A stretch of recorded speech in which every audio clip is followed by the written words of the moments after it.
அனைவருக்கும் வணக்கம். எல்லாம் வல்ல இறைவனின் திருவருடன் ரோட்டரி மாவட்டம் 298 மாவட்ட ஆளுநர் ரோட்டரி என் வி செல்வநாதன் அவர்களின் சீரிய தலைமையில் Rotary club of Karaikal French city வழங்கும் காலை சக்கரம் மனிதனின் இயற்கை வாழ்வியல் முறை உன் உடல் உன் உடல். இந்த திட்டத்தை சிறப்பாக நடத்தி கொண்டிருக்கும் Rotary club of Karaikal French city உதவியாளர் ரோட்டேரியன் ரவி அவர்களுக்கும், தலைவர் ரோட்டேரியன் குணபாலன் அவர்களுக்கும், செயலாளர் ரோட்டேரியன் ராஜ்குமார் அவர்களுக்கும் மற்றும் சங்க உறுப்பினர்கள் அனைவருக்கும், இன்று நம்முடன் இணைந்து பணியாற்ற காத்துக் கொண்டிருக்கும் Rotary club of Cuddalore coastal city சங்கத்தின் உதவி ஆளுநர் அசோக் அவர்களுக்கும், தலைவர் ரோட்டேரியன் மதியழகன் அவர்களுக்கும், செயலாளர் ரோட்டேரியன் செந்தில் பாரதி அவர்களுக்கும் மற்றும் அவர்களது சங்க உறுப்பினர்கள் அனைவருக்கும் இந்த காலை வேளையிலே வரவேற்புகளையும் வாழ்த்துக்களையும் தெரிவித்துக் கொண்டு, நிகழ்ச்சி தொகுப்பாளர் ரமேஷ் மோகன் அவர்களுக்கும், இன்று நமக்கு சிறப்பானதொரு நிகழ்ச்சியை நடத்த காத்து கொண்டிருக்கும் ஆசான் கண்ணப்பனையா அவர்களுக்கும் மற்றும் இந்த நிகழ்வில் தொடர்ந்து எங்களுடன் பயணித்துக் கொண்டிருக்கும் அனைத்து நல் உள்ளங்களுக்கும் இந்த காலை வேளையிலே வாழ்த்துக்களையும் வரவேற்புகளையும் தெரிவித்துக் கொள்கிறோம். இன்று இந்த நிகழ்ச்சியின் முதல் நிகழ்வாக ரோட்டரி இறைவணக்கம் வாசிக்க வருகிறார் Rotary club of Cuddalore coastal city சங்கத்தின் செயலாளர் ரோட்டேரியன் செந்தில் பாரதி அவர்கள். எல்லோருக்கும் காலை வணக்கம். இறைவா, மனித குலத்தை படைப்பித்த தந்தையை, உயர்ந்த நிறைவான நன்னெறிகளை அடிப்படையாக கொண்ட ரோட்டரி கொள்கையால் இவ்வியக்க நிறுவனரை அகத்தூண்டுதல் செய்தமைக்கு நாங்கள் உனக்கு நன்றி சொல்கிறோம்.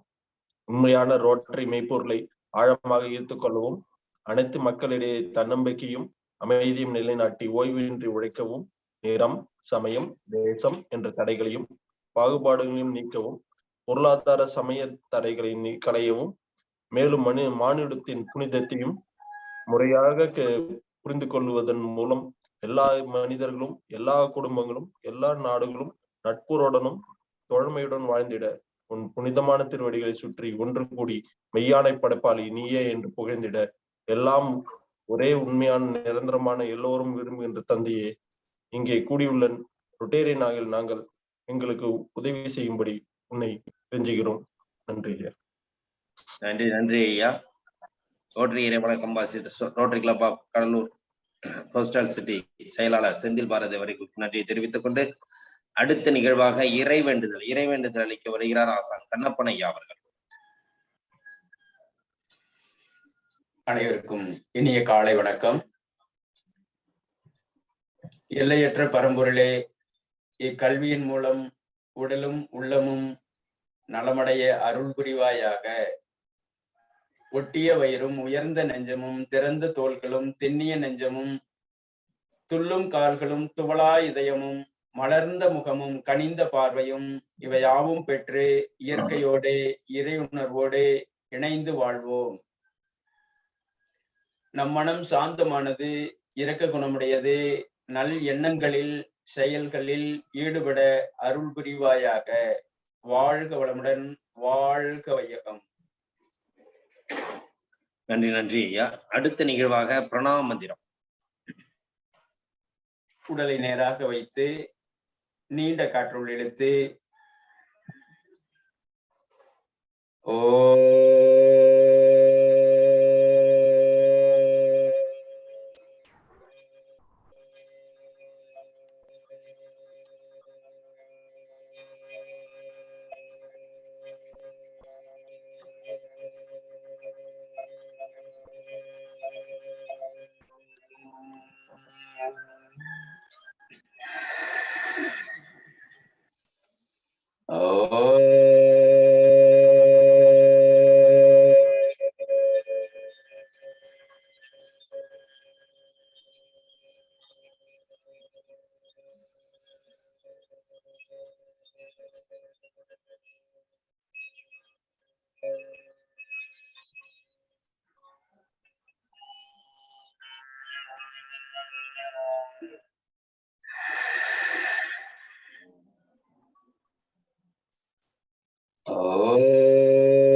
மீண்டும் ஒரு ஆழ்ந்த மூச்சு.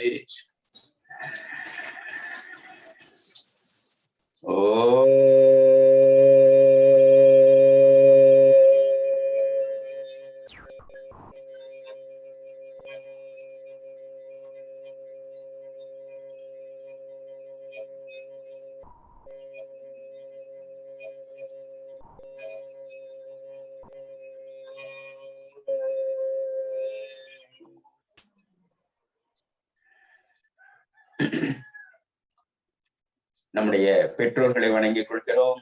இக்கல்வி கொடுத்த சித்தர்களை வணங்கிக் கொள்கிறோம். இக்கல்வி எல்லோருக்கும் போய் சேர வேண்டும் என வேண்டிக் கொள்கிறோம். நலம் பெருக, வளம் பெருக, வாழ்க வளமுடன். நன்றி நன்றி ஐயா. அடுத்த நிகழ்வாக கைகளுக்கு உண்டான பயிற்சி, கண் பயிற்சி. 1 2 3 4 5 6 7 8 9 10. அப்படியே கைகளில் ஏற்பட்ட ஒன்றுகளையே கவனிக்கிறோம்.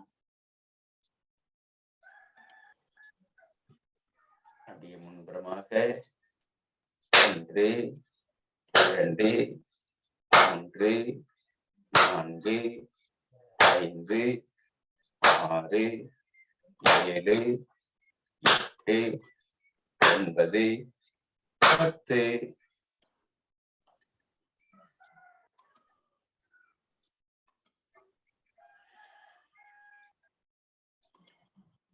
பின்புறமாக 1 2 3 4 5 6 7 8 9 10. 1 2 3 4 5 6 7 8 9 10. 1 2 3 4 5 6 7 8 9 10. 1 2 3 4 5 6 7 8 9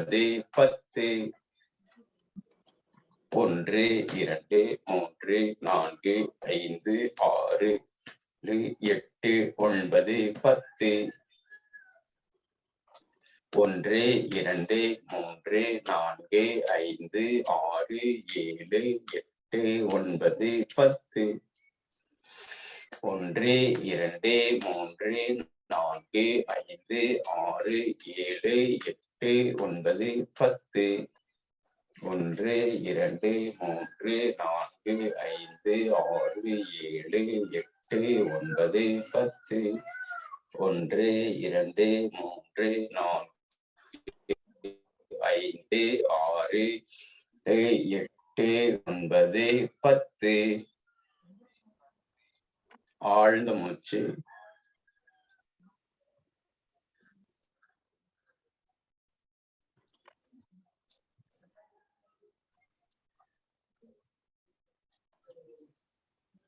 அடுத்து பாருங்க,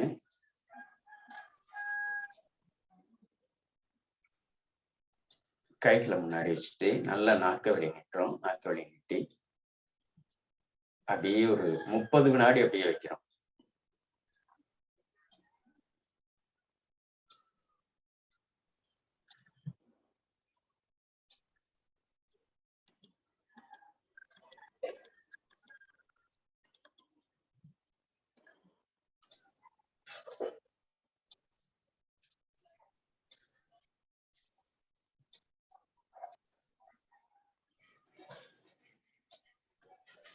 ஒரு நீண்ட மூச்சு.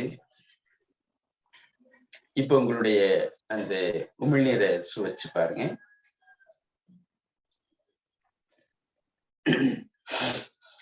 அடுத்து அந்த வெப்பக்காற்றை, உடலில் இருக்கக்கூடிய தேவையில்லாத காற்றை நாக்கை நீட்டி உணவு குழாயில் இருக்கக்கூடிய அந்த இரைப்பையில் இருக்கக்கூடிய தேவையில்லாத விஷயங்கள் அனைத்தும் வெளியேறுமாறு செய்து கொள்கிறோம்.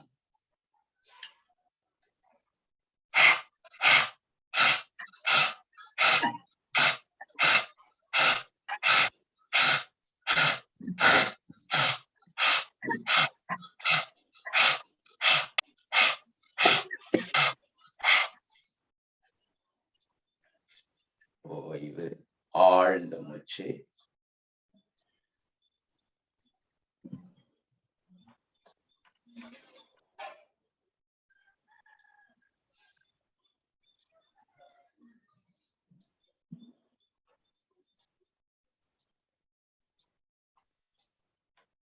நீங்க ஓய்வா இருக்கும் பொழுதோ அல்லது மற்ற நேரங்கள்லயோ உங்களுடைய இந்த நாக்கு இருக்கு இல்லைங்களா, ஏற்கனவே நம்ம சொல்லியிருக்கோம், இந்த நாக்கை வந்து மடிச்சு மடிச்சு வைங்க.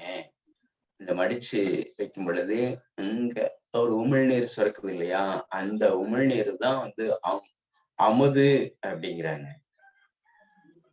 அப்போ நுனிநாக்க மடிச்சு மடிச்சு வச்சு செய்யும். நம்ம கூட வாழ்க வையகம், வாழ்க வளமுடன் அப்படிங்கிற பொழுது அங்க டச் பண்ணிக்கிட்டே இருக்கு. அதுக்காக தான் அந்த சொல்லையெல்லாம் கூட உருவாக்கி இருக்காங்க. அதனால முடிஞ்ச வரைக்கும் அந்த அண்ணாக்குல படுற மாதிரி நம்முடைய நாக்குகளை நீங்கள் நல்லா பயிற்சி எடுத்தவங்க தொடர்ச்சியாக செய்து பாருங்க, விடாம செய்யுங்க. அது அப்படியே அது பழக்கமாகவே மாறட்டும். பழக்க வழக்கம் அப்படிங்க ஒரு பழக்கத்தை சரியோ தவறோ நம்ம நடைமுறைப்படுத்திட்டோம் அப்படின்னா அது திரும்ப திரும்ப வந்து அது செயல்பட்டுக்கிட்டே இருக்கும். அதனால இது ஒரு அப்படி அருமையான பழக்க வழக்கம். அதனால நாக்க வந்து நம்ம மடிச்சு மடிச்சு செய்து பயிற்சி எடுத்துக்கொள்கிறோம். அடுத்ததாக நல்ல கண்களை திறந்து இருக்க மூடுறோம். நல்லா திறக்கிறோம், ஃபுல்லா இருக்க மூடுறோம். திறங்க, மூடுங்க, திறங்க, மூடுகிறோம். நல்லா எப்பவுமே மூடாத அளவுக்கு இருக்க மூடுறோம்.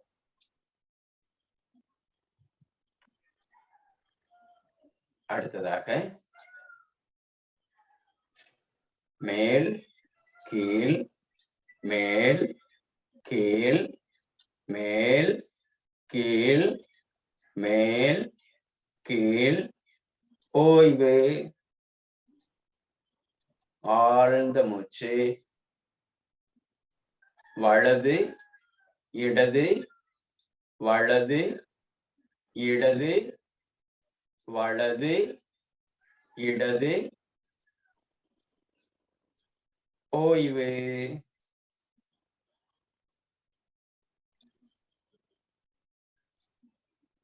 வட்ட வடிவில் மேல் வலது கீழ் இடது மேல் அப்படி 5 முறை சுழற்சி செய்து கொள்கிறோம்.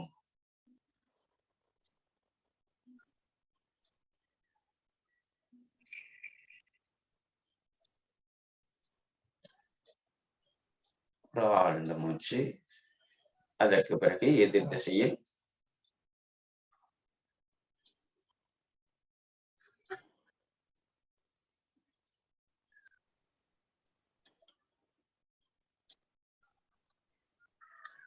ஒரு ஆழ்ந்த மூச்சு.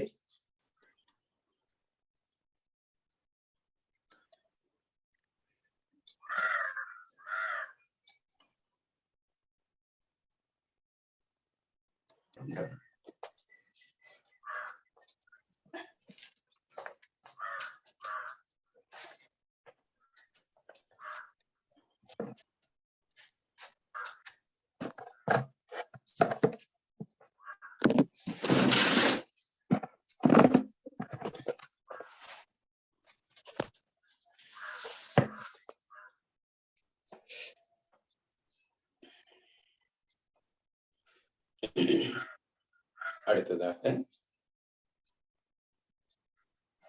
அந்த மணிக்கட்டுக்கான விரல்களுக்கான பயிற்சி. நல்ல மூச்சுக்காற்றை வெளியேற்றுகிறோம். இறுக்கத்தை எல்லாம் குறைக்கிறோம்.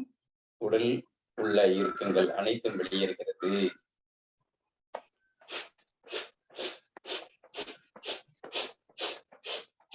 நல்ல மணிக்கட்டு விரல்கள் நல்ல ஃப்ரீயா இருக்கட்டுங்க.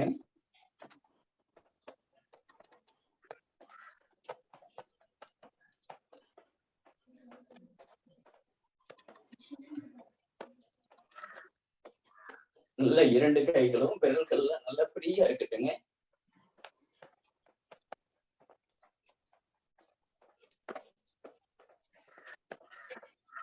நீண்ட மூச்சு இழுத்து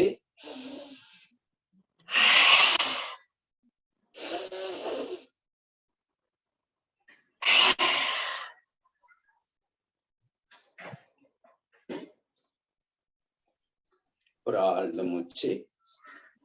அடுத்து இது காதுகளில் பிடித்துக் கொள்கிறோம். 1 2 3 4 5 கைகளை மாற்றி பிடித்துக் கொள்கிறோம். 1 2 3 4 5. ஒரு ஆழ்ந்த மூச்சு.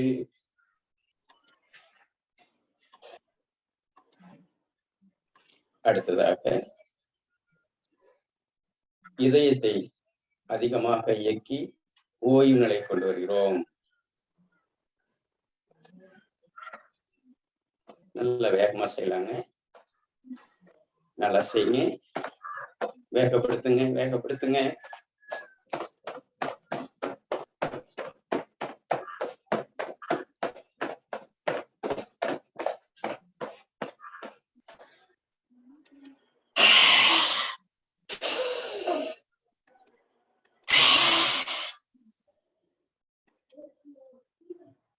அடுத்ததாக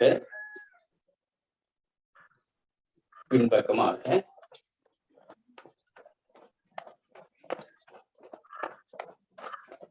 குதிகால்கள் பின்னாடி தொடர்ந்தாங்க. நல்லா செய்யுங்க. கைகள் நெஞ்சக பகுதியில் இருக்கணும். வேகப்படுத்துங்க, நல்லா வேகப்படுத்துங்க, இன்னும் வேகப்படுத்துங்க.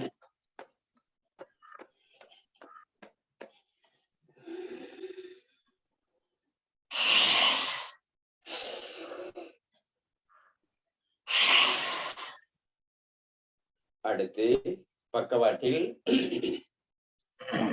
எந்த அளவுக்கு கால்கள் விரிந்த நிலைக்கு போக முடியுமோ அந்த அளவுக்கு உடலுக்கு நல்லது. பாருங்க.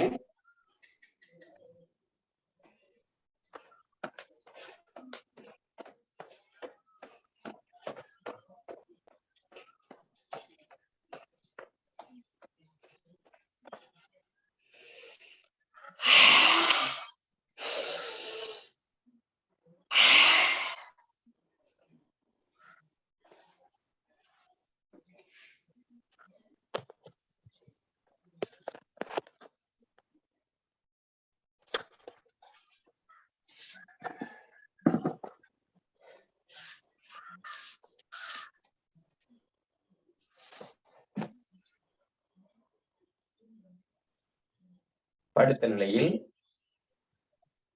இதயத்தின் மேல் கைகளை வைத்து இதய துடிப்பையே உணர்கிறோம்.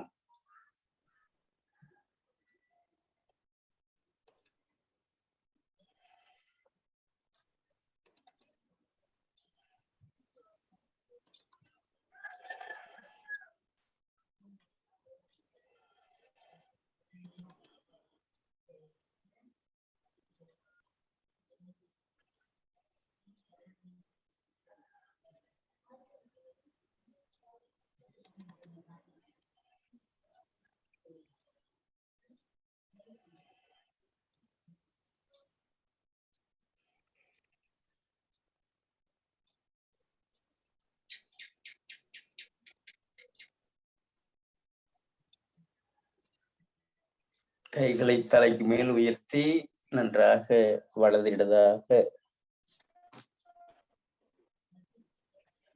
உருளாசனம்.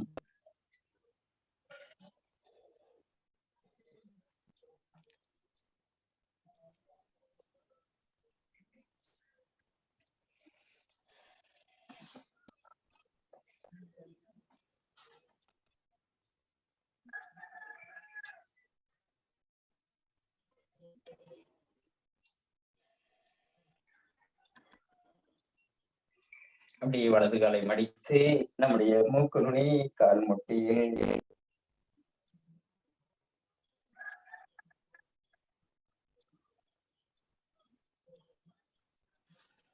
ஒரு நீண்ட மூச்சு. அடுத்த கால்.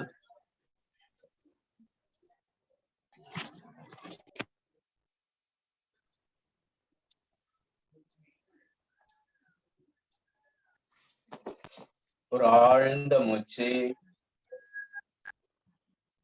இரு கால்களையும் இணைத்து வைத்து பிடித்து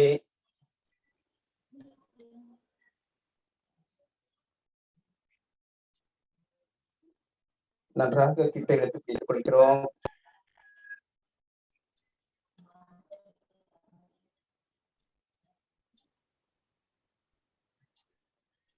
வலது இடதாக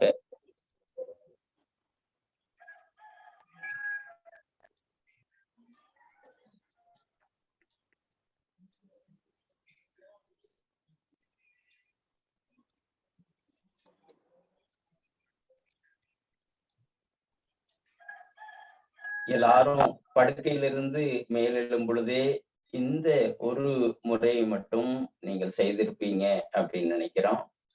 அதனால இப்ப செய்வதை விட படுக்கையில் மேலிருந்து செய்வது மேன்மையானது.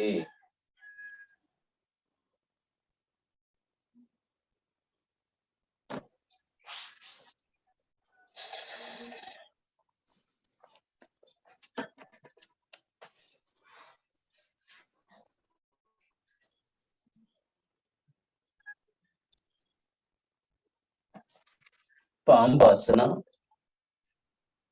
1 2 3 4 5 6 7 8 9 ஓய்வு. ஒரு ஆழ்ந்த மூச்சு.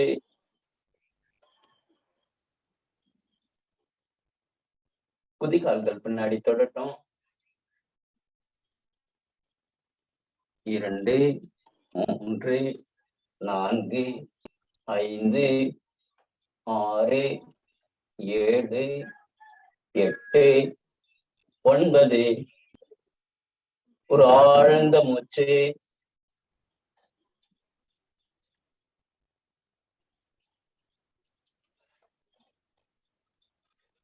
வலது கை வலது கால் கணுக்காலிலும் இடது கை இடது கால் கணுக்காலிலும். வயிற்று பகுதி மட்டும் தரையில் இருக்கு. தொடைகள் மேல இருக்கட்டும், தலை மேல இருக்கட்டும்.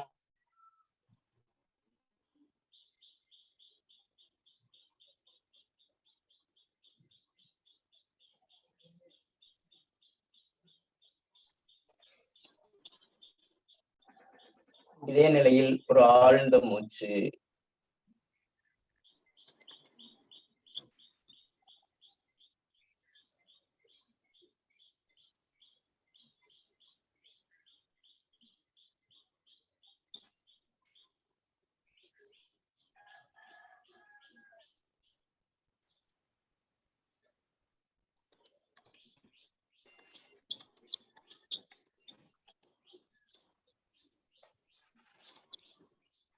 இடப்புறமாக சரிந்து அமர் நிலைக்கு வந்து விடுகிறோம்.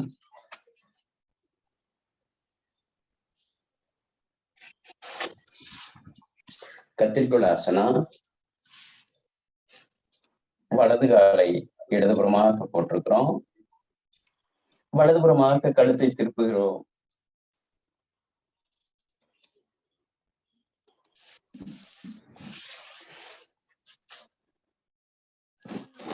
எதிர் திசையில்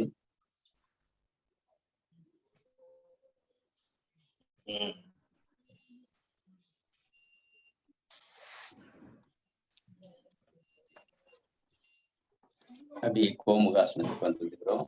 நீண்ட காற்று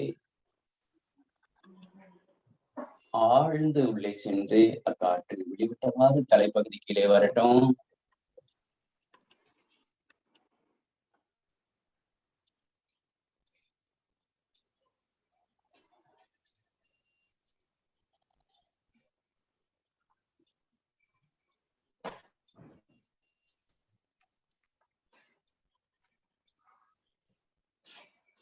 அப்படியே 10 வினாடி இருக்கிறேங்க.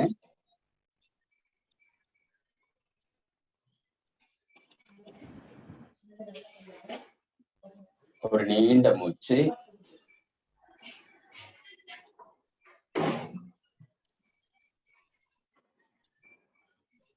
அடுத்த கால்.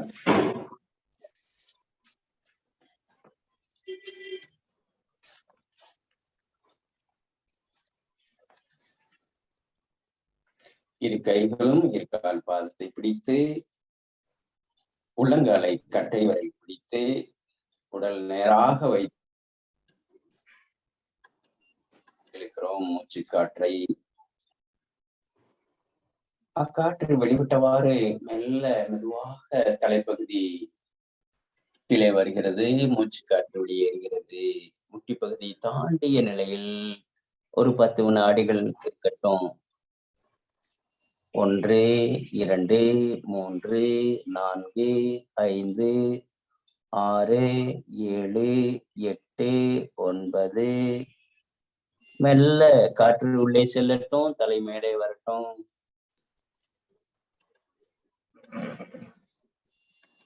ஒரு நீண்ட மூச்சு.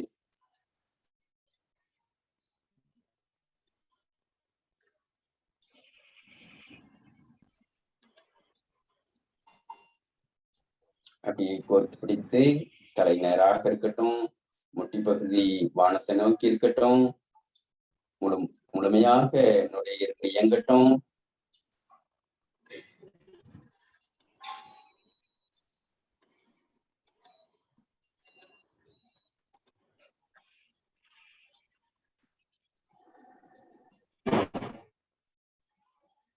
ஆழ்ந்த மூச்சு.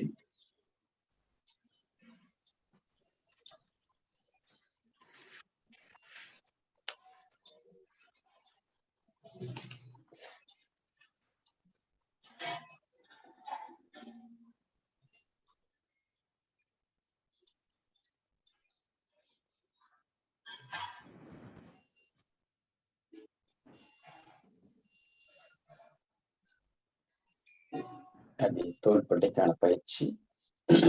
நல்ல எல்லாரும் எந்த நிலையில் அமர்ந்திருந்தாலும் இந்த பயிற்சி அவசியம் பண்ணுங்க. எளிமையான பயிற்சி, மென்மையான நிலை. நல்ல இந்த பகுதி பின்பக்கம் எல்லா நுரையீரலுடைய இயக்கம் இருக்கும். அப்போ செய்யும் பொழுது முழுமையாக நமக்கு நுரையீரல் இயங்கி பிராணசக்தி உள்ளே ஈர்க்கும் தன்மை ஏற்படும்.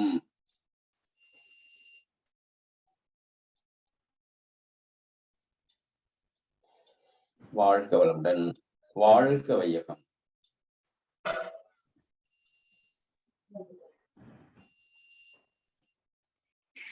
நன்றி நன்றி ஐயா. அடுத்த நிகழ்வாக ஹீலர் பாஸ்கர் ஐயாவின் தினம் ஒரு சிந்தனை ஆடியோ மூலம் கேட்க இருக்கிறோம்.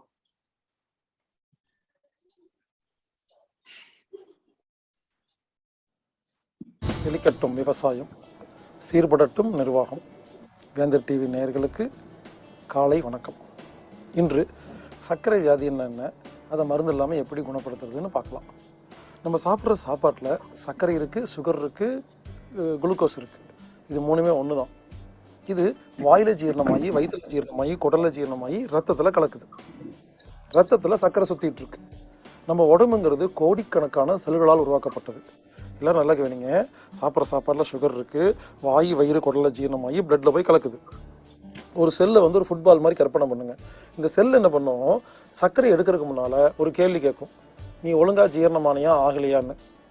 அதாவது வாயு வயிறு குடலில் ஒழுங்காக ஜீரணமான நல்ல சர்க்கரைங்க, குட் குவாலிட்டி. வாயு வயிறு குடலில் ஒழுங்காக ஜீரணமாகாத சர்க்கரை கெட்ட சர்க்கரை, அதாவது ஒழுங்காக ஜீரணமாகாத சர்க்கரை. நம்ம உடம்புல கணையன்னு ஒரு உறுப்பு இருக்கு இல்லையா, அதை தமிழில் பேங்க்ரியாஸ்ன்னு சொல்லுவாங்க. ஆமாம், இப்போல்லாம் தமிழ் அப்படி ஆகி போச்சு. அப்போது அந்த பேங்க்ரியாஸ் இருக்கு இல்லைங்களா, அந்த உறுப்போட வேலை என்ன தெரியுமா, ரத்தத்தில் உள்ள சர்க்கரையை ஒழுங்காக ஜீரணமாச்சா இல்லையான்னு கண்டுபிடிக்கிற குவாலிட்டி கண்ட்ரோலர் தான் அந்த உறுப்பு. அந்த உறுப்பு என்ன பண்ணுது, பிளட் இருக்கிற சர்க்கரையை டெஸ்ட் பண்ணுது. நல்லா குவாலிட்டியாக ஜீரணமாக இருந்துச்சுன்னா இன்சுலின் அப்படிங்கிற சர்டிஃபிகேட் கொடுத்து செல்லுக்குள்ளே போக சொல்லுது. எந்த சர்க்கரை ஒழுங்காக ஜீரணமாகலையோ அந்த சர்க்கரையை நீ ஒழுங்காக ஜீரணமாகலன்னு சொல்லி யூரின் வழி அனுப்பிச்சி வைக்குது. சர்க்கரை வியாதி உள்ளவங்களுக்கு நிறைய யூரின் வருது இல்லையா, அது ஏன்னு தெரியுமா? இவருங்க சர்க்கரை நோய் எல்லாம் வரல, நீங்கள் சாப்பிட்டது சரியில்லை, ஒழுங்கா ஜீரணமாகல. அப்ப நம்ம உடம்பு என்ன பண்ணுது? ரிஜெக்ட் பண்ணி குப்பையில வீசுது. நல்லா கவனிங்க. சர்க்கரை நோய் என்பது கணையம் கெட்டு போற நோய் இல்லை, ஜீரணம் கெட்டு போற நோய். ஒழுங்கா சாப்பிட்டா, நல்லா மென்று சாப்பிட்டா, அதாவது நல்லா ஜீரணம் பண்ணா உருவாகிற சர்க்கரை நல்ல குவாலிட்டியா இருந்தா அது செல்லுக்குள்ள போகும், உங்களுக்கு இன்சுலின் கிடைக்கும். அது ஒழுங்கா ஜீரணமாகலைன்னா யூரின் வழியா போகும். அப்ப என்ன உடம்பு வீக் ஆயிரும். இப்போ நல்ல சக்கரை கெட்ட சக்கரை ரெண்டு இருக்குன்னு நான் சொன்னேன்னா எங்கிட்ட எல்லாம் கேள்வி கேட்கறாங்க. அது நிறுவி அதை எப்படி சொல்லுவேன், என்ன சயின்டிஃபிக்கா ப்ரூவ் பண்ணு அப்படிங்கிறாங்க. ஒரு 50 வருஷம் முன்னால 100 வருஷம் முன்னால கொழுப்புல 2 கொழுப்பு இருக்குன்னு நான் சொல்லியிருந்தா நீங்களும் நம்பியிருப்பீங்களா?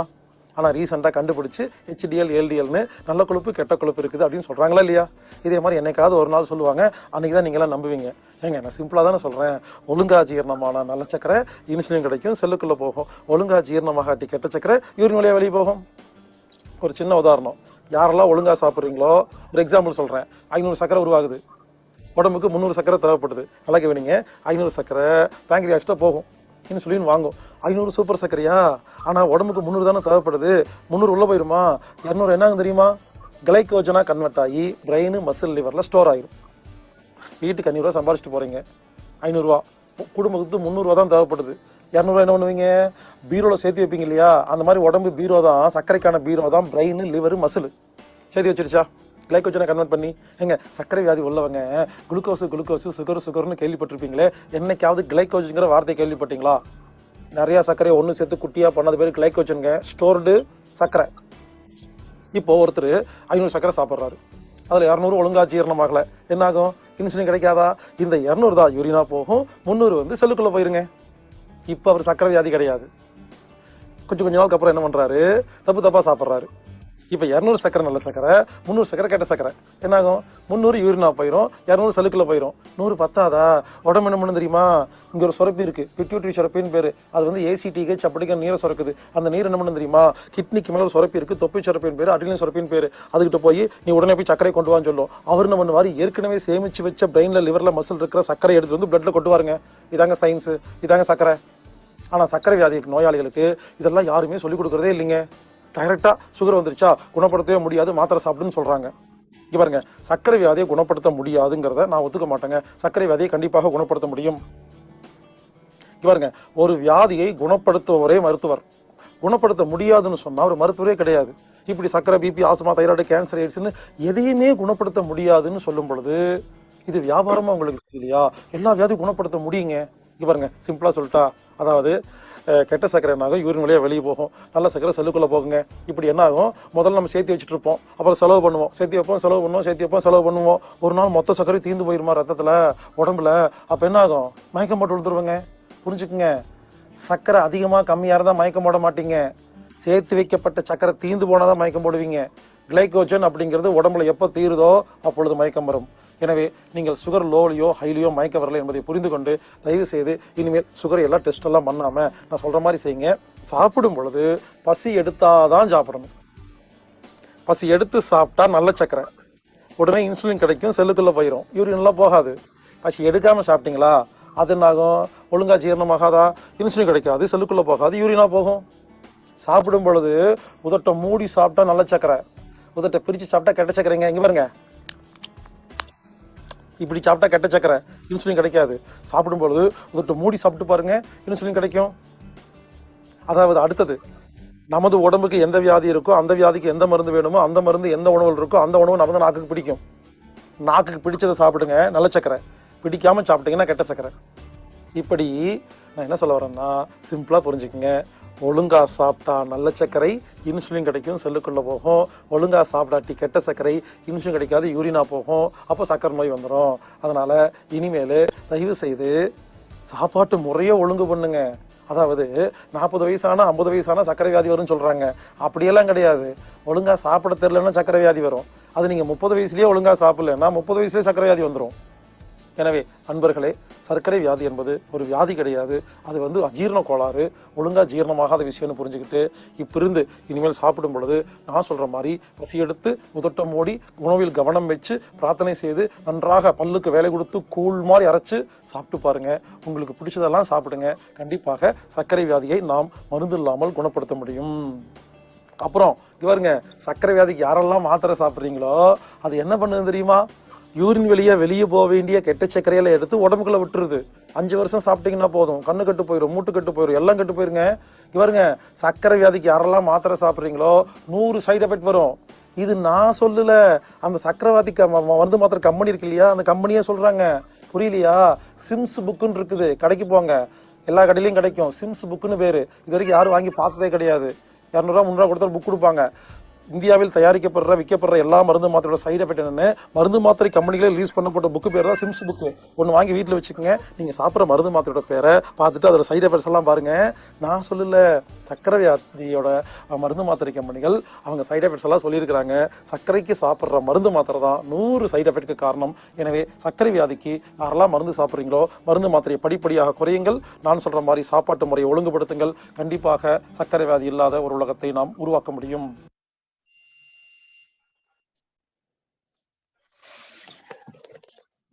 நன்றி நன்றி ஐயா.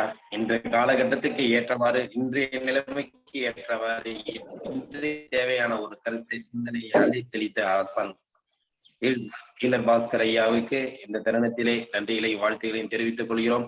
இன்று நம்முடன் சிறப்பு விருந்தினராக கலந்து கொள்ள இருக்கும் இயற்கை மருத்துவம். இயற்கை மருத்துவம் என்றால் என்ன? இயற்கை மருத்துவம் இன்றைய காலகட்டத்தில் நாம் எப்படி இயற்கை மருத்துவத்தில் சென்று நம் உடலை பாதுகாத்துக்க முடியும் என்று விழிப்புணர்வை ஏற்படுத்தி இன்று பல வகைகளிலும் அதை விளம்பரப்படுத்தி நிறைய விஷயங்கள் செய்து வரும். அதாவது முன்னாடி நம்மள்ட்ட ஒரு நாள் நம்மள்ட்ட ஒரு அறிமுக உரை வழங்கியிருக்காங்க. இன்றும் அது மாதிரி பாத்தீங்கன்னா நிறைய விஷயங்கள் அவங்க வெளிப்பாடுகள் நிறைய இருந்துட்டு இருக்கு. வெளியிலேயே இயற்கை மருத்துவத்தை பத்தி வெளிப்பாடுகள் கொடுத்து நிறைய பேருக்கு இந்த விழிப்புணர்வை ஏற்படுத்தி வாட்ஸ்அப் மூலியமாகவும் நேரடியாகவும் நிறைய வகுப்புகள் நடத்தி ஒரு விழிப்புணர்வை ஏற்படுத்தி கொண்டிருக்கும் ராணி அம்மா அவர்கள் இந்த தருணத்திலே இந்த காலச்சக்கரத்திலே இயற்கை மருத்துவத்தை பற்றி விளக்க உரை அளிக்க வருகிறார்கள்.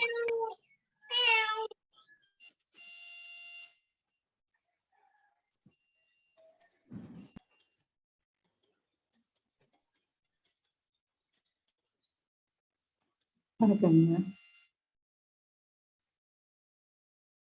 ஐயா. கேக்குதாங்க? கேக்குதுமா? கேக்குதுங்களா? கேக்குது சொல்லுங்க. அனைவருக்கும் வணக்கம். என்னோட பேர் ராணிங்க. நான் நாமக்கல் மாவட்டம் வள்ளலார் ஹெர்பல்ஸ் அப்படின்னு சொல்லிட்டு ஹெர்பல் ப்ராடக்ட்ஸ் ரெடி பண்ணி கொடுத்துட்டு இருக்கோம். நல்லார் விழுது ஃபவுண்டேஷன் அப்படின்னு சொல்லிட்டு நிறைய இயற்கை மருத்துவம், இயற்கை வாழ்வியல் சார்ந்த பயிற்சிகள் நம்ம நிறைய கொடுத்துட்டு இருக்கோங்க.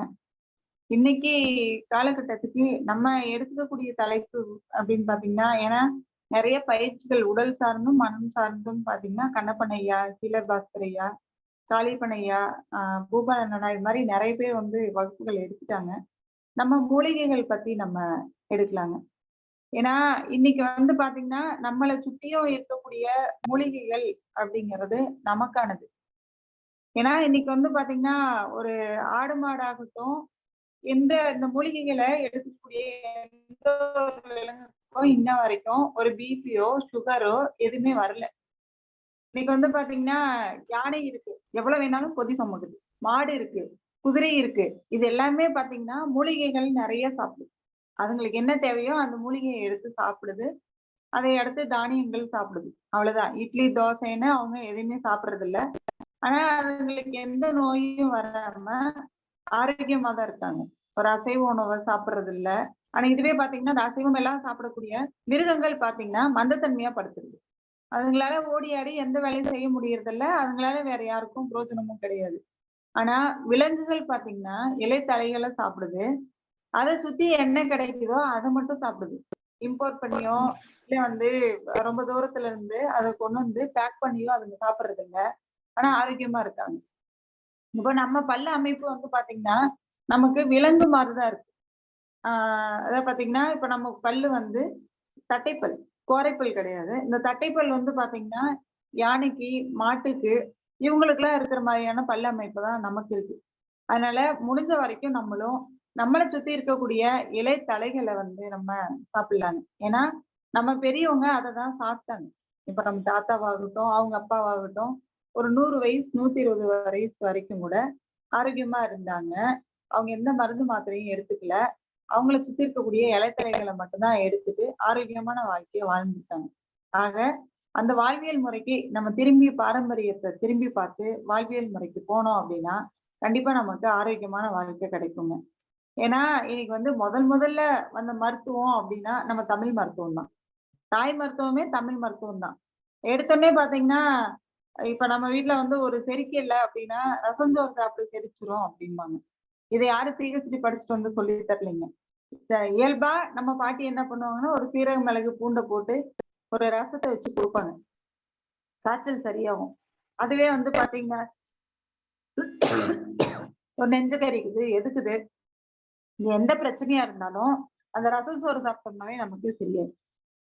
இதே அடுத்து ஒரு சளி பிடிச்சிருக்கு, போய் ஒரு தூதுவளந்தலை கொண்டு வா, ஒரு முடக்கத்தாங்குழந்தை கொண்டு வா, தங்கங்குழந்தை கொண்டு வா, போட்டு ரசத்தை வை சரியாயிடும் அப்படின்னு சொல்லிட்டு செலவு ரசம்னு ஒண்ணு வச்சு கொடுத்தாங்க. அதே மாதிரி கர்ப்பப்பையில ஒரு பொண்ணுக்கு குழந்தை பிறந்துச்சு அப்படின்னா அதை வெளியேற்றுறதுக்கு அப்ப வந்து பாத்தீங்கன்னா சுண்டுவர் செலவுன்னு ஒண்ணு போட்டு பிரசவத்துக்குன்னே ஒரு ரசம் வச்சு கொடுப்பாங்க. அதை எடுக்கும்போது அந்த பொண்ணோட கர்ப்பையில இருக்கக்கூடிய கழிவுகள் ஃபுல்லா வெளியாகி அந்த பொண்ணோட உடம்பு வந்து தூய்மையாகி நல்லாவே தாய்ப்பால் சுரந்துச்சு. அப்ப எந்த டிஎன்சியும் பண்ணல, யாரும் வந்து சிசேரியன் பண்ணி குழந்தைய எடுக்கல. ஆக ஒரு பிறப்பு கூட இயல்பா இருந்துச்சு. அப்போ மரணமும் இயல்பா இருந்துச்சு. பிறப்பு எப்படி வந்து இயற்கையா வந்து தொப்புள் கொடி கட் பண்ணி குழந்தைய இயல்பா பிறப்பு வழியா அந்த குழந்தை பிறந்ததோ அதே மாதிரி இறப்புங்கிறது பாத்தீங்கன்னா 80-90 வயசாகி அவங்களுக்கு கோலை கட்டி நம்மளே வந்து ஒரு இளநீ தனியா ஏதோ ஒண்ணு ஊத்தி வழி அனுப்பி வைக்கக்கூடிய அளவுக்கு அவங்களோட மரணமும் இயற்கையா இருந்துச்சு. ஆனா இன்னைக்கு இப்ப பாஸ்கரையா சொன்ன மாதிரி ஒரு சுகருக்கு, ஒரு பிபிக்கு, ஒரு ஹார்ட் அட்டாக்கு, அப்புறம் பாத்தீங்கன்னா தூக்கம் வரலன்னு தூக்கத்துக்கு ஒண்ணு இதெல்லாம் சாப்பிடும்போது இதுல இருந்து எந்த சைடு எஃபெக்டும் வராம இருக்கிறதுக்கு ஒரு ஆன்டிபயோட்டிக்கு இது மாதிரி பாத்தீங்கன்னா ஒரு நாளைக்கு கலரா 10-20 மாத்திரையை சாப்பிடுறோமே தவிர பசுமையா நம்மளை சுத்தி இருக்கக்கூடிய மூலிகைகளை மறந்து இப்ப ஒரு குப்பைமேனி கீரை வீட்லயே இருக்கு, நம்மளை சுத்தியுமே இருக்கும். அந்த குப்பைமேனிக்கு பேரே பாத்தீங்கன்னா பொன்னார் மேனி. இந்த பொன்னார் மேனிய பொன் போல நம்ம உடம்ப குப்பை மாதிரி இருக்கக்கூடிய உடம்ப பொன் போல மாத்தக்கூடிய தன்மை இந்த பொன்னார் மேனிக்கு இருக்கு. இதை எத்தனை பொண்ணுங்க வீட்டுல சமையலுக்கு பயன்படுத்துறோம்? நேரா மார்க்கெட்டுக்கு போறோம், இங்கிலீஷ் காய்கறிகள்ல ஒரு ஏசி ரூம்ல இருக்கக்கூடியதை வாங்கிட்டு வந்து அதை சமைச்சு சாப்பிட்றோமே தவிர நம்மளை சுத்தி இருக்கக்கூடிய இலைத்தலைகளை எத்தனை பேருக்கு வந்து பயன்படுத்த தெரியுது? பயன்படுத்துறதுக்கு நேரமின்மையா, இல்ல பயன்படுத்த தெரியலையா, இல்ல அதோட அவசியம் தெரியலையா, என்ன காரணங்கிறத நமக்கு தெரியல. இத வந்து நம்ம வெளிப்படையா இந்த மூலிகைகளை எடுத்துக்கிட்டா நமக்கு உடலுக்கு இந்த பயன் கொடுக்கும். இந்த மூலிகைகளை இது மாதிரி நம்ம சாப்பிடலாம். ஒரு சூப்பாவோ, ஒரு கஷாயமாவோ, இல்ல வந்து ஒரு ரசமாவோ, இல்ல ஒரு சப்பாத்தி மாவு பிசையும் போது அது கூட சேர்த்தோ, என்ன விதத்துல இதை வந்து நம்ம தினசரி பயன்படுத்தலாம் அப்படிங்கறத பத்தின ஒரு வகுப்புகள் இதுல எடுத்து சொல்லி கண்ணப்பன் ஐயா கேட்டிருந்தாருங்க. ஆக நானும் வந்து பாத்தீங்கன்னா ஒரு 2 வகுப்புகளை இந்த நேரத்துக்கு தள்ளி வச்சுட்டு இந்த நேரத்துக்கு காலை சட்டத்துக்காக ஒதுக்கி நான் தயாராயிருக்கேன். இதுல வந்து பாத்தீங்கன்னா ஒரு 2 நாளோ, வாரத்துல ஒரு 2 நாளோ 3 நாளோ எப்ப வந்து நமக்கு சூழல் சரியா இருக்கும் அதுக்கு தகுந்த மாதிரி நம்ம இந்த வகுப்புகளை கொண்டு போகலாம். இதுல தினம் ஒரு மூலிகைகளை பத்தி நம்ம எடுத்துக்கலாம். அந்த மூலிகையில என்ன வந்து நமக்கு தேவை இருக்கு, அது எந்த உறுப்பை பலப்படுத்தும், அதை எப்படி சாப்பிடலாம் அப்படிங்கிறத பத்தி நம்ம தினசரி வகுப்புல கொண்டு போலாங்க.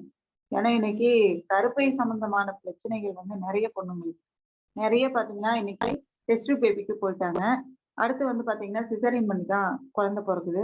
இந்த டெஸ்ட் பேபில எடுக்கக்கூடிய குழந்தைகள் யாரோட ஜீன் வரதோ நமக்கு தெரியாது. அந்த குழந்தை நம்ம பாரம்பரியத்துல நம்ம தமிழர் வாழ்க்கையில அப்படிங்கிறதும் தெரியாது. ஆக ஒரு இயற்கையான அடுத்த தலைமுறை பண்ணிக்கிறதுக்கும் இன்னைக்கு இருக்கக்கூடிய பெண்களோட ஆரோக்கியத்தை கரெக்டா நம்ம கொண்டு போயிட்டோம்னா கண்டிப்பா வந்து ஒரு குடும்பமும் நல்லா இருக்கும், அடுத்த தலைமுறையும் நல்லா இருக்கும். இதை சார்ந்து இந்த மூலிகைகளை நம்ம எடுத்துட்டு போலாங்க. ஐயா இதுல வேற ஏதாவது நமக்கு தேவைப்படுதா?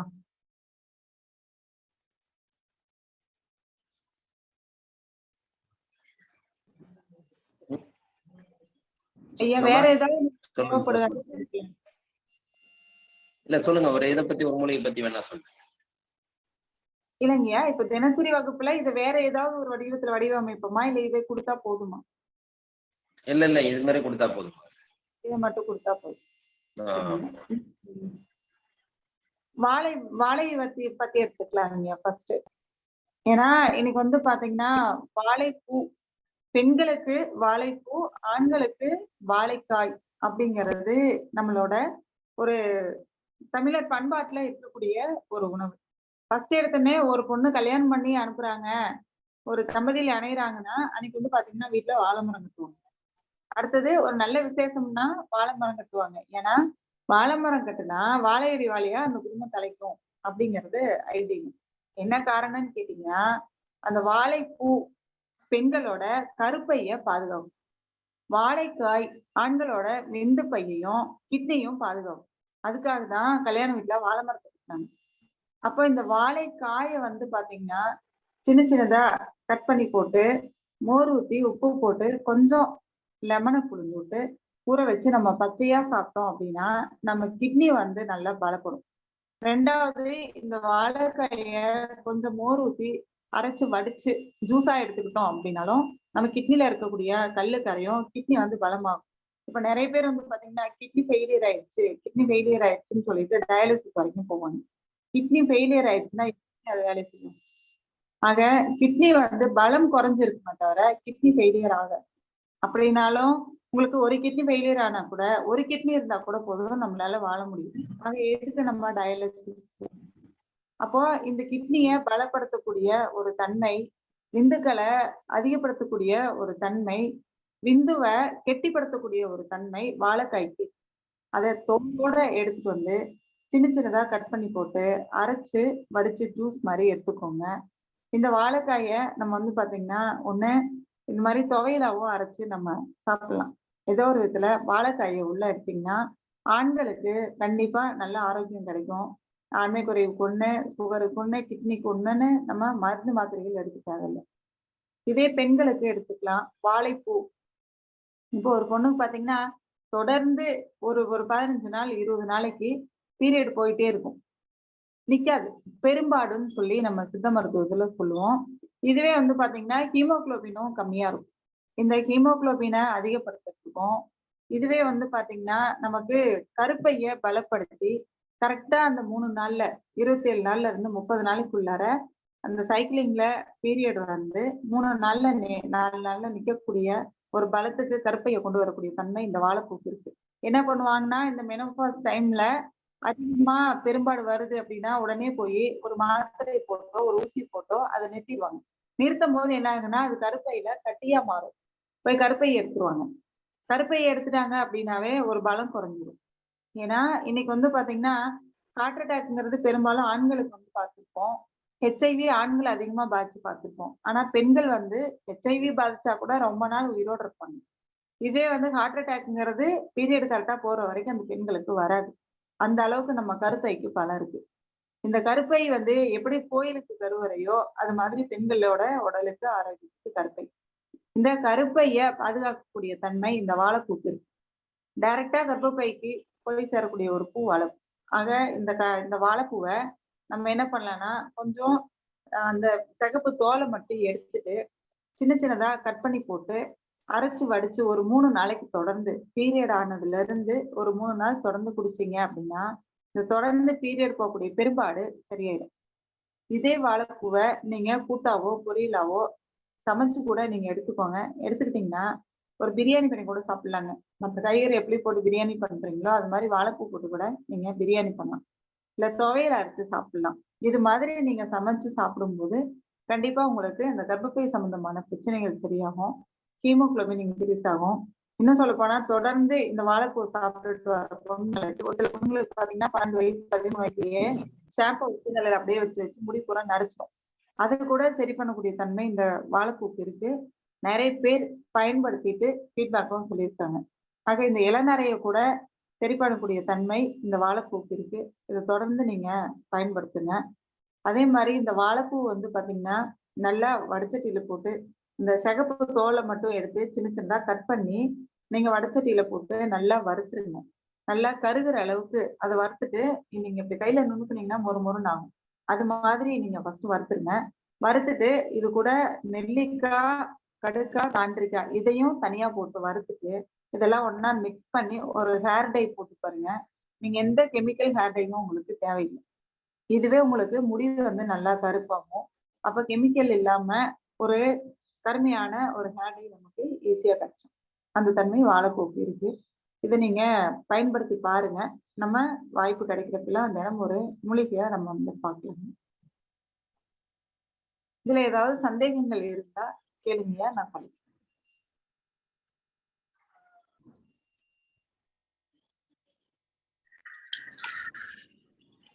மேம், நம்ம பொதுவா வந்து வாழைப்பூல அந்த தோல் வெளிய இருக்க அந்த சிகப்பு தோல் நீக்கிட்டு, பூவுல அந்த நரம்பு நீக்கிட்டு தான் சமைப்போம். நீங்க ஆமாங்க. வந்து சிகப்பு தோலே ஜூஸ் போட்டு குடிக்கலாங்கிறீங்களா? இல்லைங்கம்மா, பூவை மட்டும் அந்த சிகப்பு தோலை எடுத்துட்டு சின்ன சின்ன கட் பண்ணி போட்டு மிக்சியில போட்டு அரைங்க. பூவு தான், பூவு. வடிச்சிட்டு அந்த ஜூஸை மட்டும் குடிங்க. ஓகே, பூவை தான் ஜூஸ் போட்டு குடிக்க சொல்றீங்க. குடிக்கணும். தோல் வந்து நான் ஹேர் டைக்காக சொன்னேன். அந்த தோலை வேஸ்ட் பண்ணாம அதை ஹேர் டைக்கு பயன்படுத்துங்கன்னு சொல்லி சொன்னேன். நன்றிங்க, நன்றி.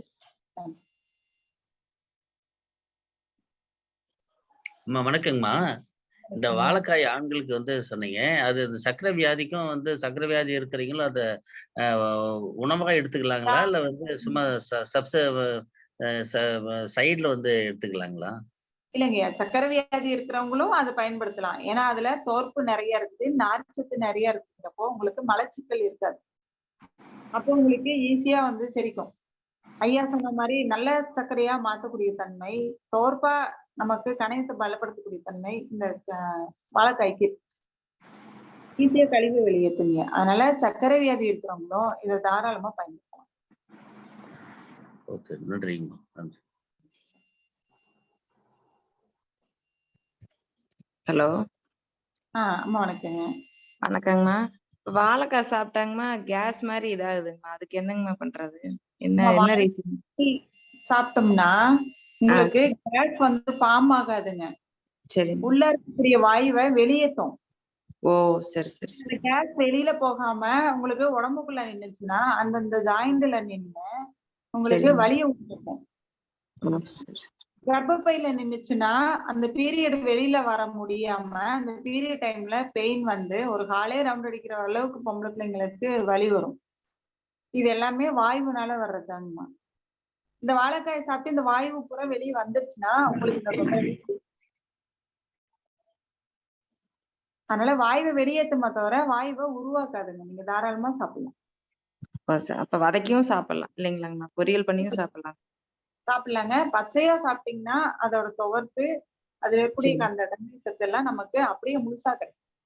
ஓ, சரி சரி. மோர் ஊத்தி நீங்க சொன்ன மாதிரி லெமன் போட்டு உப்பு போட்டு சாப்பிடலாங்கம்மா. மோர் ஊத்தி அரைச்சு வடிச்சு ஜூஸாவும் குடிக்கலாம். கொஞ்சம் வளவளப்பா இருக்கும் ஜூஸ் போட்டோம்னா. ஆனா குடிக்க இருக்கும், ஈஸியா குடிச்சிடலாம். ஓ, சரி சரி. பழகிக்கலாங்கம்மா. நல்லா குடிச்சுன்னா பழகி. நன்றி நன்றி நன்றி.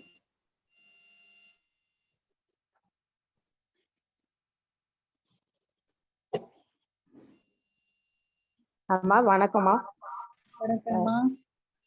கிட்னிக்கும் அதே மாதிரி மோர் ஊத்தி அரைச்சி பச்சையாவே சாப்பிடணுங்களா வாழைக்காய? ஆமாங்கம்மா, பச்சையா அரைச்சு வடிச்சு குடிக்கலாம். நீங்க அரைச்சு குடிச்சு வளவளப்பா இருக்கு குடிக்க முடியலன்னு ஃபீல் பண்ணீங்கன்னா கொஞ்சம் மிளகுத்தூள் உப்பு போட்டு கொஞ்சம் எலுமிச்சம்பழம் புழிஞ்சு விட்டு மோர் ஊத்தி பச்சையாவே சாப்பிடலாம். பசும் பொரியல் டெய்லியுமே சாப்பிடலாங்களா? டெய்லி சாப்பிடலாங்கம்மா. வாய்ப்பு கிடைக்கிறப்ப சாப்பிடலாம். வாரத்துக்கு ஒரு 2 நாள் 3 நாள் தான் உங்களுக்கு வாழைக்காய் கிடைக்குதுன்னா வாரத்துக்கு 2 நாள் 3 நாள் கூட சாப்பிடுங்க. ஒரே உணவை நம்மளால தினசரி எடுத்துக்க முடியாது. அதனால நம்ம இன்னும் நிறைய மூலிகைகள் இருக்கு. அப்ப நீங்க உங்களுக்கு இது வரும், ஒரு சைக்கிளிங்ல ஒரு வாரத்துல 1 நாளோ 2 நாளோ நமக்கு எப்ப கிடைக்குதோ அப்ப பயன்படுத்தும். நன்றிங்க. நன்றிங்கம்மா.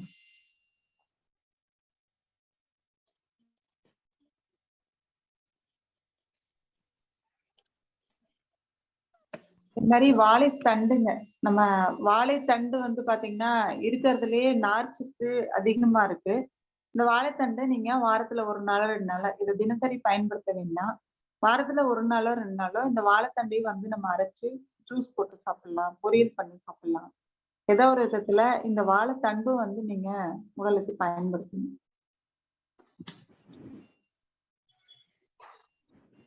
ஆமா, நீங்க சொன்னீங்க அந்த நெல்லிக்காய், இதுவெல்லாம் சேர்த்து வதக்கணும்ன்றீங்க. அதை எப்படி யூஸ் பண்றதுங்கம்மா? ஆமா, நீங்க ஒண்ணா கலந்துருங்க. இப்ப நெல்லிக்காய் வந்து பாத்தீங்கன்னா கரெக்டா இது ப்ராப்பரா பண்ணணும்னா, நம்ம வாழைப்பூவ எடுத்து நல்லா நீங்க வடச்சட்டியில போட்டு சின்ன சின்னதா அந்த சிகப்பு தோலை மட்டும் கட் பண்ணி போட்டு நீங்க நல்லா வதக்குனீங்கன்னா அது நல்லா மொறுமொறுன்னு ஆகும். கையில நம்ம அப்படி நசுக்குனோம்னாவே உடையும். அது மாதிரி ஆ, தூள். அது மாதிரி நீங்க சரிங்க. அத எடுத்து வச்சுக்கோங்க. இது ஆ, கூட கடுக்காய், நெல்லிக்காய், தாண்டிக்காய் இல்லைன்னா திரிபலா சூரணம்னு நீங்க வாங்கிக்கீங்க. வாங்கிட்டு சரிங்க. இதையும் வந்து நல்லா கருகுற அளவுக்கு வறுத்துக்கங்க. ஆ, வறுத்து எடுத்துட்டு இன்னும் உங்களுக்கு நல்ல ரிசல்ட் வேணும்னா நம்ம வீட்ல மருதாணி இருந்துச்சுன்னா அந்த ம். மருதாணிய பச்சையா பொரிச்சு அரைச்சுக்கணும். சரிங்க. அதுக்கு இத வந்து இந்த இந்த நம்ம நுணுக்கி வச்சோம் இல்லைங்களா, இது அந்த திரிபலா வறுத்து வச்சது எல்லாத்தையும் ஒண்ணா மிக்ஸ் பண்ணி ஒரு பேஸ்ட் மாதிரி பண்ணிட்டு அத ஆ, தலையில அப்ளை பண்ணி வாஷ் பண்ணிடுங்க. சரிங்க. தலையில அப்ளை ரொம்ப பண்ணி அது நல்லா காஞ்சு போய் கொட்டுங்கம்மா. கொட்டும்போது நீங்க வாஷ் பண்ணிடலாம். எப்படி நம்ம வந்து ஒரு ஹென்னா போடுறோமோ, ஹேர் டை போடுறீங்களோ அது மாதிரி தான். சரிங்க. முடி இயல்பாவே ரொம்ப கருப்பாகும். நமக்கு அயன் சத்து நிறைய கிடைக்கும். ஈஸியா கிடைக்கும். சரிம்மா. ரொம்ப நன்றிங்கம்மா. நன்றி.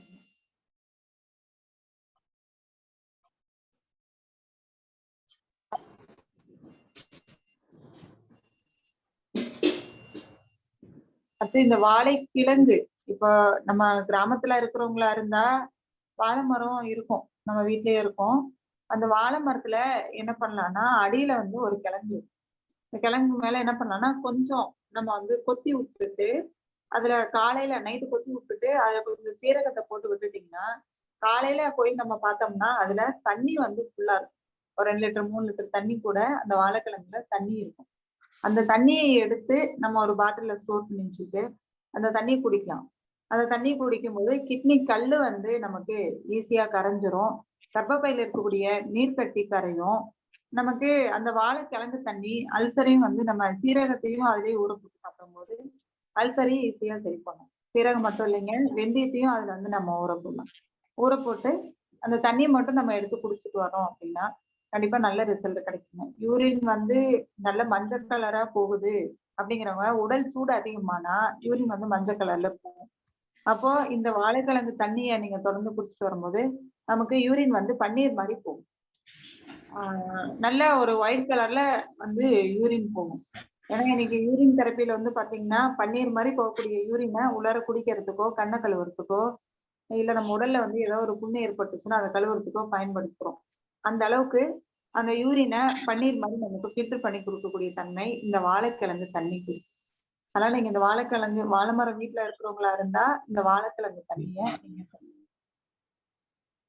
மாதிரி வாழை இலையில வந்து நம்ம சாப்பாடு எடுத்துக்கும் போது அந்த சூட்டுல வாழை இலையில இருக்கக்கூடிய பச்சையம் நமக்கு இயல்பா கிடைக்கும்.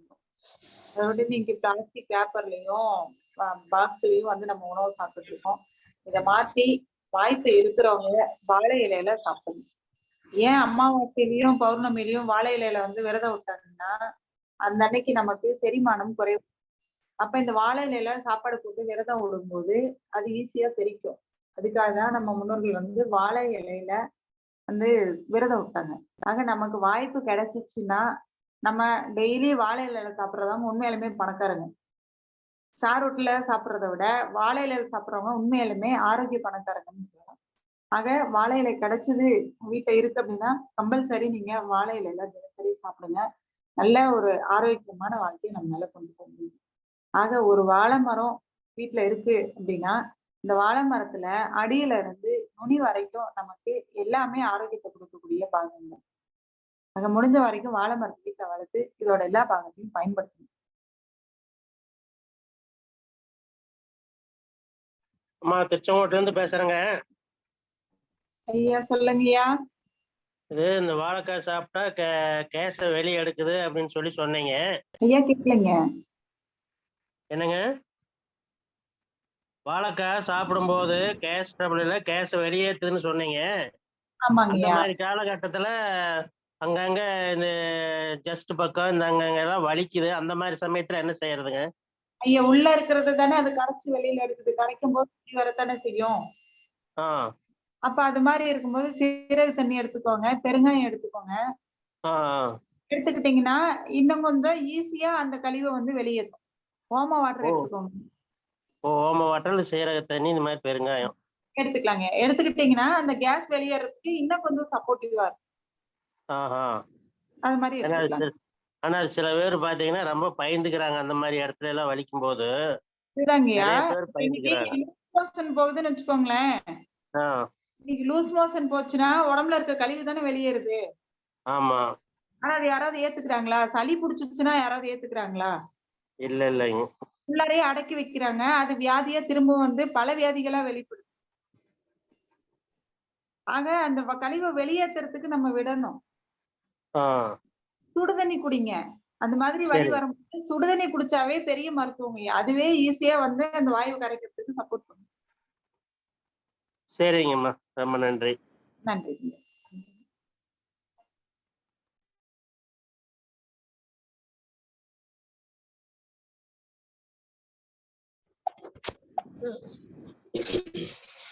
வணக்கம் மேடம்.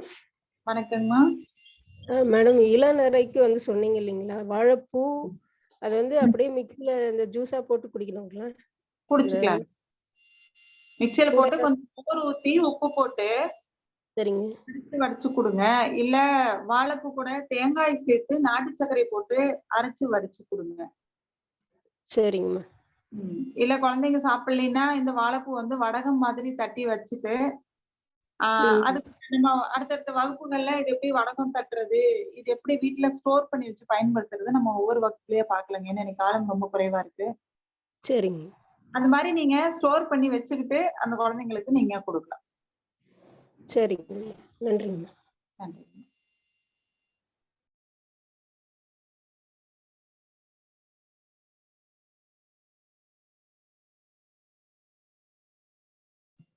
வேற ஏதாவது கேள்விகள் இருக்குங்களா?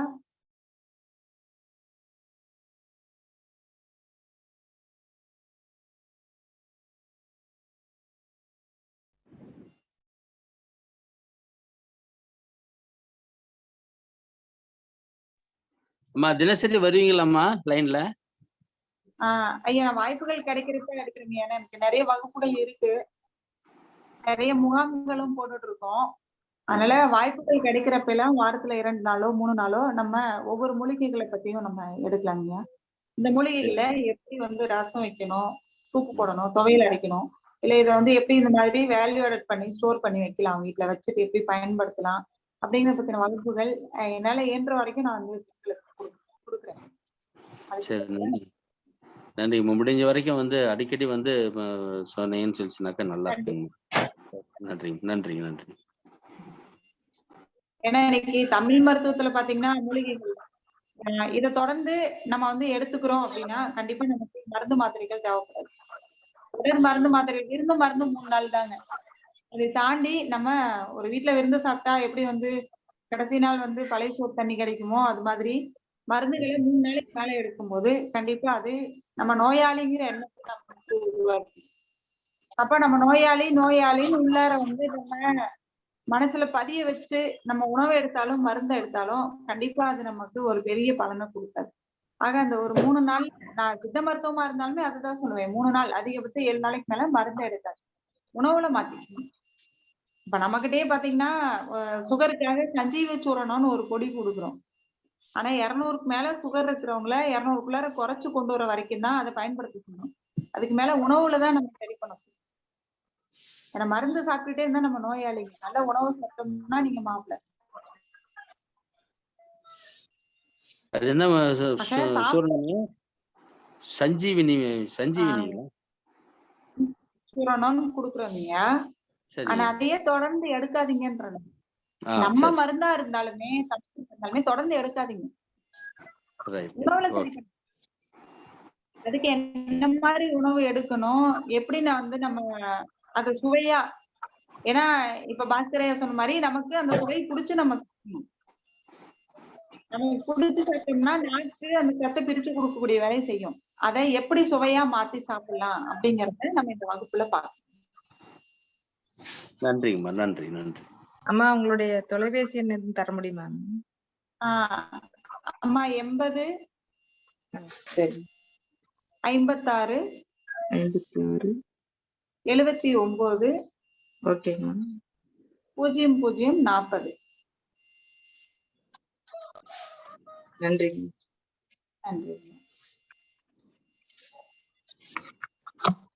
நன்றி அம்மா. இந்த நிகழ்வு சிறப்பான ஒரு நிகழ்வாக தொடர்ந்து அம்மா வந்து பயணிப்பாங்க. வாரத்துக்கு 1 நட 2 நட நமக்கு வந்து கருத்துக்கள் கூற ரெடியா இருக்கிறாங்க. இன்று நமக்கு இந்த காலை சக்கரம் நிகழ்வில் அருமையான வாழை மரம் என்பது ஒவ்வொரு வீட்டிலும் இருக்கிற விஷயங்கள். அதை வந்து எப்படி நம்ம பயன்படுத்த முடியும், ஒவ்வொரு அதோட வாழை மரம், வாழை இலை, வாழை பூ, வாழைக்காய் அப்படின்னு ஒவ்வொன்றுத்தையும் நமக்கு வந்து இன்னைக்கு விளக்கங்கள் கொடுத்து இன்றைய காலகட்டத்தில் விஞ்ஞான உலகத்தை நோக்கி நம்ம சென்று கொண்டிருக்கிறோம் என்று பல பேர் வந்து மாற்று கருத்தோட இருக்கிறாங்க. விஞ்ஞான உலகங்கிறது வேற விதத்துல இருக்கலாம், ஆனா சாப்பிட்ற உணவுல இருக்கக்கூடாதுங்கிறத வந்து அம்மா வந்து இன்னைக்கு விளக்கிறாங்க. ஏன்னா இன்னைய காலகட்டத்துல வந்து நமக்கு கிடைக்கக்கூடிய உணவு முறைகள் நம்ம அருகிலேயே இருக்கு. இந்த உணவு முறைகளை நம்ம வாழ்ந்தால் உடலில் எந்தவித நோய் நொடி இல்லாமல் அம்மா சொல்ற மாதிரி 120 வருடங்கள் வாழ முடியும் என்பதை தெளிவாக சொல்ல வருகிறார்கள். இனிவரும் காலங்களில் தொடர்ந்து அவர்கள் நம்முடன் பயணிக்க இருக்கிறார்கள். ஒவ்வொரு இயற்கை உணவுகளை பற்றி நமக்கு வந்து தெளிவாகவும் நல்ல ஒரு பயனுள்ள தகவலாகவும் நமக்கு அளிக்க உள்ளார்கள். எனவே இனி வரும் காலங்களில் அவர்களுடைய கருத்துக்களும் சிந்தனைகளும் நம்ம காலை சக்கரத்தில் நிகழும் என்பதை தருணத்தை தெரிவித்துக் கொண்டு இன்று ஒரு நல்ல கருத்தை வாழை இலை, வாழை மரம், வாழைக்காய் என்பதை பற்றி நமக்கு நல்ல ஒரு கருத்தையும் சிந்தனைகளையும் கூறி இன்றைய காலை வேளையிலே நமக்கு ஒரு புதுமையான ஒரு பங்களிப்பை அளித்த ராணி அம்மா அவர்களுக்கு இந்த காலை சக்கரம் நிகழ்வின் மூலமாக நெஞ்சார்ந்த வாழ்த்துக்களையும் நன்றிகளையும் தெரிவித்துக் கொள்கிறோம். மீண்டும் அவர் நம் இணைப்பில் வருவார்கள். அனைவரும் அவர்களை நாம் பயன்படுத்தி உங்களுடைய கருத்துக்களையும் சிந்தனைகளையும் கேட்டு பயன்பெறலாம் என்று கூறிக்கொள்கிறோம். நினைப்பில் தொடர்ந்து பயணியுங்கள். உங்களுடைய விஷயங்கள் எல்லாம் இந்த காலை சக்கரத்தில் நிகழும். நன்றி அம்மா. நன்றி ஐயா. இன்றைய காலச்சக்கர நிகழ்வில் தொடர்ந்து நம்முடன் பயணித்துக் கொண்டிருக்கும் அனைத்து அன்பர்களுக்கும் வணக்கம். இன்று Rotary club of Cuddalore coastal city சங்கத்தின் தலைவர் மதியழகன் அவர்கள் தொடர்ந்து நம்மளுடன் பயணித்துக் கொண்டிருக்கிறார். அவர்கள் இந்த காலச்சக்கரம் நிகழ்வை பற்றி நமக்கு சில கருத்துக்களை கூற வருகிறார்கள்.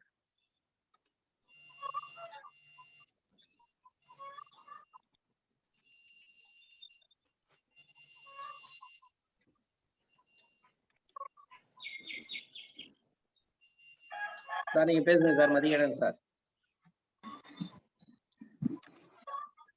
அனைவருக்கும் வணக்கம்.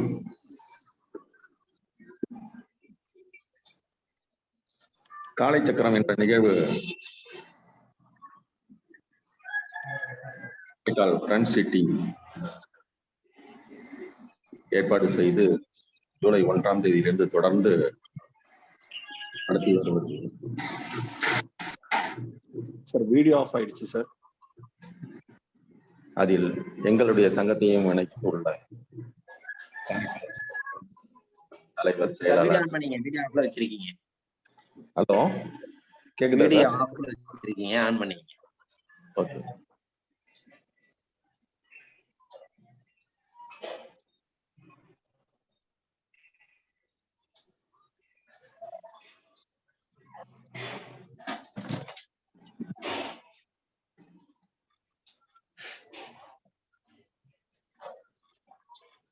இந்த நிகழ்வில் பங்கு பெற்ற ஆசான் கண்ணப்பன் அவர்களுக்கு மிக்க நன்றி. அவர் ஓம் என்ற பிரணவ மந்திரத்திலிருந்து ஆரம்பித்து நம்முடைய உடல் உறுப்புகள், கை, கால்கள், மனம் அனைத்தையும் ஒன்றிணைத்து செய்து வரும் ஆசனங்கள் மிக்க பயனுள்ளதாக இருந்தது. மேலும் தினந்தோறும்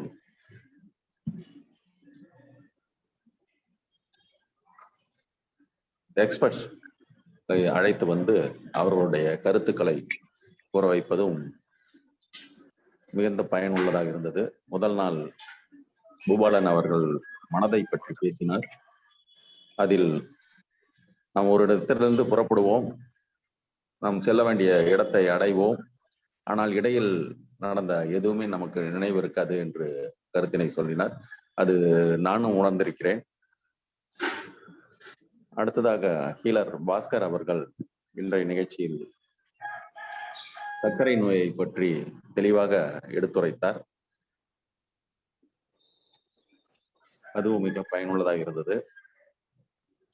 ராணி அம்மாள் இன்று இயற்கை மருத்துவத்தை பற்றி வாழைக்காய், வாழைப்பூ, வாழை இலை போன்றவற்றில் இவ்வளவு மருத்துவ குணங்கள் இருக்கின்றது என்பதை இன்றுதான் அறிந்து கொண்டேன். மிகவும் பயனுள்ள கருத்துக்கள். இது போன்ற ஒரு நிகழ்ச்சியை ஒரு நாள் நடத்தலாம், ஒரு வாரம் நடத்தலாம், ஒரு மாதம் நடத்தலாம். தொடர்ந்து 365 நாட்களும் நடத்துவது என்பது மிகவும் சிரமமான ஒரு காரியம். அதை காரைக்கால் ஃப்ரெண்ட் சிட்டி ரோட்டரி சங்கம் எடுத்து நடத்தி வருவது மிகவும் பாராட்டுக்குரியது. மேலும் இந்த பயனுள்ள காலை சக்கரம் நிகழ்ச்சியில் அனைத்து உறுப்பினர்களும், அனைத்து ரோட்டரி சங்கங்களும் இணைந்து செயல்பட வேண்டும், அதில் கலந்து கொள்ள வேண்டும் என்று விருப்பப்படுகிறேன். இந்நிகழ்ச்சியை கலந்து கொள்ளும் அனைவருக்கும், நடத்தி வரும் ஃப்ரெண்ட் சிட்டிக்கும் கடலூர் ரோட்டரி சங்கம் சார்பாக எனது நன்றியினை தெரிவித்துக் கொள்கிறேன். நன்றி, வணக்கம். நன்றி சார். உங்களோட கருத்துக்கள் உள்வாங்கி இன்னைக்கு வந்து பாத்தீங்கன்னா இந்த விஷயங்களை உள்வாங்கி இன்னைக்கு தெளிவான கருத்துக்கள் சொல்லியிருக்கீங்க. இந்த மனநிலையில தான் எல்லாரும் இந்த காலை சக்கரத்துல பயணித்துட்டு இருக்கோம். இனிவரும் காலங்கள்ல உங்களோட பயணங்களும் தொடர வேண்டும். காலை சக்கரம் மூலயமா உங்கள் பயன் வந்து அடுத்தவருக்கு பயனளிக்க வேண்டும். ரோட்டரியின் சேவை நம்ம வந்து ரோட்டரிக்கு செய்யற மாதிரி இந்த காலை சக்கரத்தின் நிகழ்வையும் வந்து அடுத்தவங்களுக்கு ஒரு சேவையா எடுத்துட்டு போயிட்டு உங்களோட கருத்துக்களை உங்கள் சங்கத்தின் சார்பாக அனைவருக்கும் இதை தெளிவுபடுத்த வேண்டும் என்று உங்களை இந்த தருணத்தில் வேண்டி விரும்பி கேட்டுக்கொண்டு இந்த நிகழ்ச்சியை சிறப்பாக நடத்தி கொண்டிருக்கும் Rotary club of Karaikal friend city சங்கத்திற்கும், இன்று எங்களுடன் இணைந்து பணியாற்றி கொண்டிருந்த Rotary club of Cuddalore coastal city சங்கத்திற்கும், இந்த நிகழ்ச்சியில் தொடர்ந்து நம்முடன் நல்ல கருத்துக்களையும் சிந்தனைகளையும் உடற்பயிற்சிகளையும் அளித்துக் கொண்டிருக்கும் ஆசான் கண்ணப்பன் ஐயா அவர்களுக்கும், இன்று இயற்கை மருத்துவம் என்றால் என்ன, இயற்கை மருத்துவத்தை எப்படி நம்ம பயன்படுத்த முடியும், இயற்கை மருத்துவத்தால் நம்ம உடல்ல நம்ம எப்படி நல்ல ஒரு பாதிப்பில்லாமல் ஏற்க முடியும் என்பதை இந்த தருணத்திலே நமக்கு ஒரு, அதாவது எப்படின்னா ஒரு தீய மூட்டி இருக்காங்க. உடல்ல வந்து நம்ம சாப்பிடுற வழியில வந்து என்னத்தை நம்ம சாப்பிட்டா நம்ம உடலுக்கு நல்லா ஆகும் அப்படிங்கிற மாதிரி இன்னைக்கு ஈழர் பாஸ்கரையா வந்து சிந்தனை வந்து சுகரை பத்தி என்னன்னு சொன்னதுல வந்து இன்னைக்கு சாப்பாட்டு முறைகள் என்ன நம்ம வந்து பயன்படுத்த முடியும் அப்படிங்கறத பத்தி ராணி அம்மா வந்து நமக்கு நல்ல ஒரு விளக்கத்தை கொடுத்திருக்கிறாங்க. இது ஒரு தொடக்கம் தான். அவர்கள் இன்னும் தொடர்ந்து நம்மளுடன் பயணிக்க இருக்கிறார்கள். இந்த தொடக்கத்திலே நமக்கு நல்ல ஒரு சிந்தனைகள், நல்ல ஒரு பொருளை பற்றி நமக்கு எடுத்துரைத்த ராணி அம்மா அவர்களுக்கும் இந்த தருணத்திலே வாழ்த்துக்களையும் நன்றிகளையும் தெரிவித்துக் கொள்கிறோம். இந்த நிகழ்ச்சியை உள்வாங்கி தொடர்ந்து எங்களுடன் பயணித்துக் கொண்டிருக்கும் அனைத்து ரோட்டரி நண்பர்களுக்கும் மற்ற நண்பர்களுக்கும் இந்த காலை வேளையிலே நல்ல நன்றிகளையும் வாழ்த்துக்களையும் தெரிவித்துக் கொண்டு இன்றைய நிகழ்வை இத்துடன் முடித்துக் கொண்டு நாளை மீண்டும் நல்லதொரு சிந்தனையுடன் நல்லதொரு நிகழ்வாக ஆரம்பிப்போம் என்று கூறி அனைவருக்கும் நன்றி கூறி விடைபெறுகிறோம். நன்றி, வணக்கம். வாழ்க வளமுடன், வாழ்க வளமுடன், வாழ்க நலமுடன்.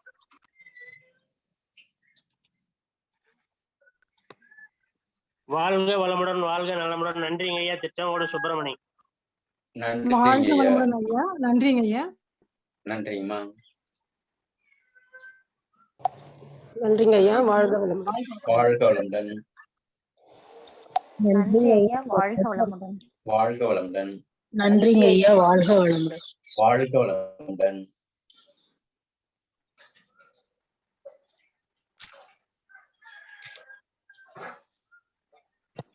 நன்றிங்க ஐயா. வாழ்க வளமுடன். வாழ்க வளமுடன். வாழ்க வளமுடன். வாழ்க வளமுடன். நன்றிங்க ஐயா. வாழ்க வளமுடன். வாழ்க வளமுடன்.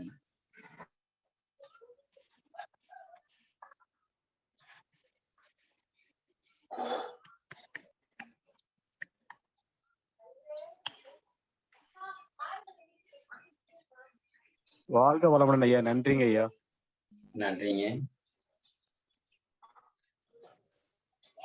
நன்றிங்க ஐயா. வாழ்க வையகம், வாழ்க வையகம், வாழ்க வளமுடன்.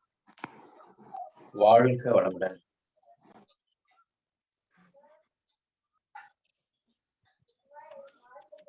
நன்றிங்க ஐயா. வாழ்க வளமுடன். வாழ்க வளமுடன். வாழ்க வளமுடன்.